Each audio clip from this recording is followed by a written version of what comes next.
Hey there everyone, Prince of Persia The Lost Crown is finally here, and my goodness is it that tasty type of challenge that we have been looking forward to for a while now. So today I'm going to give you guys my top secret tips and tricks that I wish I knew before I started. First of all, when jumping into the game, you are of course presented with the option of difficulties. The game is still very challenging on normal, so if you're someone who is struggling, then don't be afraid to turn the difficulty down. Suffering and getting frustrated will not help you in some of the boss fights while playing the game, as they can quickly get intense. Secondly, there are a ton of secrets in this game. Don't expect to find or have access to areas and puzzles the first time you visit an area, since you unlock new time powers and other items such as your bow and chakra later on in the game, so you will have to come back to a lot of areas later down the line. Third on the list is that when you return to the base camp, you can speak to Artaban the Swordmaster, who will give you a number of challenges. You'll want to do this to get access to a ton of extra time crystals that you can spend on new items and upgrades.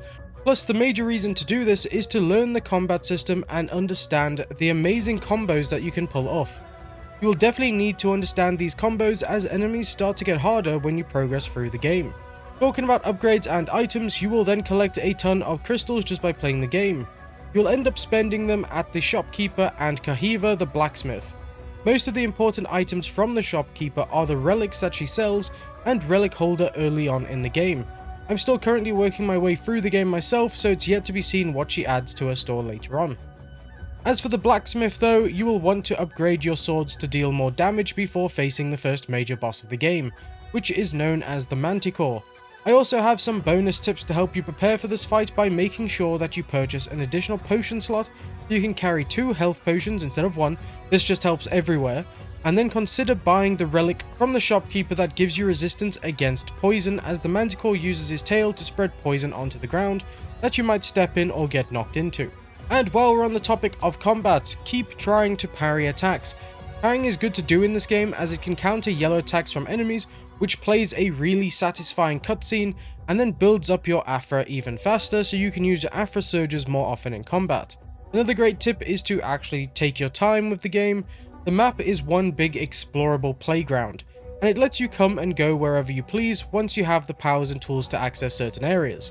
It can easily overwhelm you with how much the game has to offer, but taking your time will honestly help you understand what is going on and help you explore each section of the game.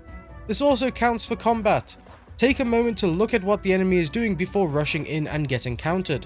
Enemies all fight differently due to their strengths and weaknesses, so just take a moment to look at how each one starts combat and what their rotations are. Then the game also has around 9 major side quests. Some of these will make you explore the entire game before you can complete them. Don't try to rush them before continuing with the story, as you need powers and tools that you unlock later to finish and progress through some of these side quests. Another great tip is for those of you who own the deluxe edition, since you receive the Prosperity Bird amulet.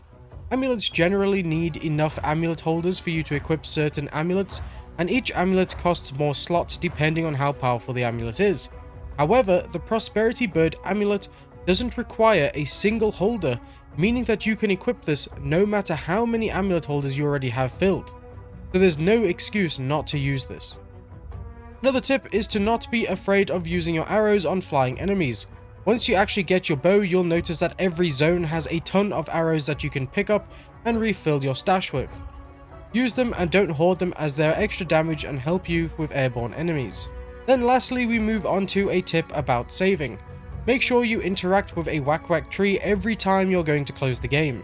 If you don't do this, the game hasn't saved your progress, and closing it will lose all the progress you've made since the last whack tree that you have interacted with.